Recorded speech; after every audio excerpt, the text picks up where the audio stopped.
Sheryl, dan di video kali ini aku bakal ngajak teman-teman semua untuk mengenal 6 macam bahasa pemrograman terpopuler yang digunakan saat ini. Oke, so shall we?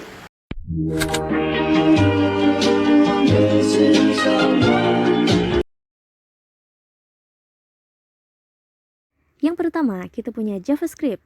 JavaScript adalah bahasa pemrograman yang digunakan untuk membuat sebuah halaman web yang dinamis dan interaktif. Inilah yang memberi sebuah kehidupan pada halaman website, yaitu elemen interaktif dan animasi yang dapat menarik perhatian dan melibatkan pengunjung website dalam interaksinya. Bahasa JavaScript terdiri dari beberapa fitur programming yang bisa membantumu melakukan beberapa hal berikut.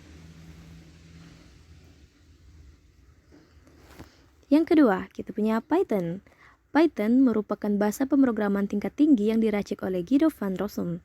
Python banyak digunakan untuk membuat berbagai macam program seperti program CLI, program GUI atau desktop, aplikasi mobile, web, IoT, game, program untuk hacking, dan sebagainya. Python juga dikenal dengan bahasa pemrograman yang mudah dipelajari karena struktur sintaknya rapi dan mudah dipahami. PS, Python bagus loh buat pemula yang belum pernah coding sama sekali. Dan inilah beberapa kelebihan dari bahasa pemrograman Python. Yang berikutnya, kita punya bahasa pemrograman C++. Bahasa pemrograman C++ menjadi salah satu bahasa pemrograman yang paling banyak digunakan hingga saat ini. Sejak dirilis pertama kali tahun 1985 oleh Björn Strostrup, C++ berkembang menjadi multipurpose programming language yang bisa dipakai untuk membuat berbagai aplikasi, terutama aplikasi desktop. Bahasa C++ sendiri adalah pengembangan dari bahasa C yang sudah lebih dulu populer. Salah satu perbedaan mendasar antara bahasa C dan C++ ada di dukungan ke pemrograman berbasis objek atau object-oriented programming. Bahasa C++ sudah mendukung pemrograman berbasis objek yang diperlukan untuk membuat aplikasi yang kompleks. Berikut adalah beberapa kelebihan dari bahasa pemrograman C++.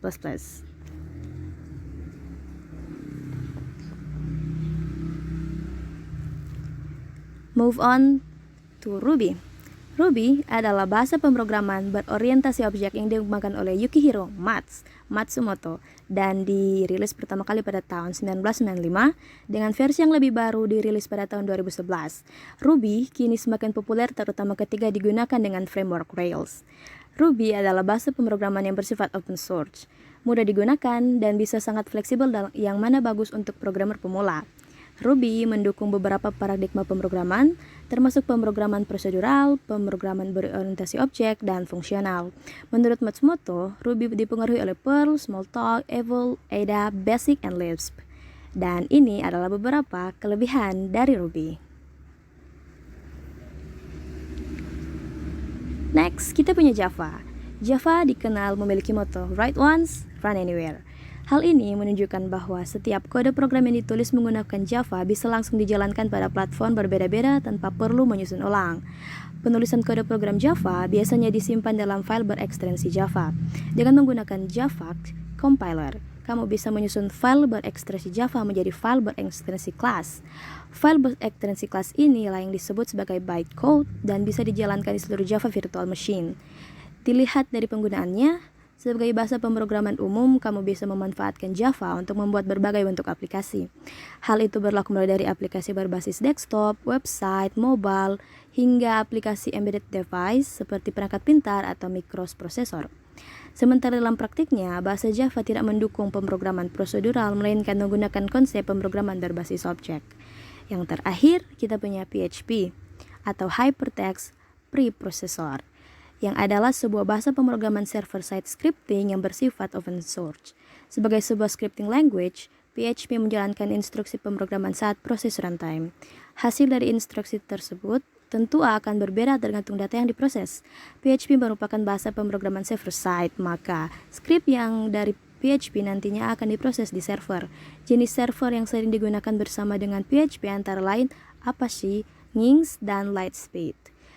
Selain itu, PHP juga merupakan bahasa pemrograman yang bersifat open source. Pengguna bebas memodifikasi dan mengembangkan sesuai dengan kebutuhan pengguna. Yes, all done. Jadi itu semua materi yang dapat aku bawain buat teman-teman di video kali ini. Aku minta maaf untuk semua error dan bad editing, dan aku harap di video berikutnya kita bisa ketemu lagi.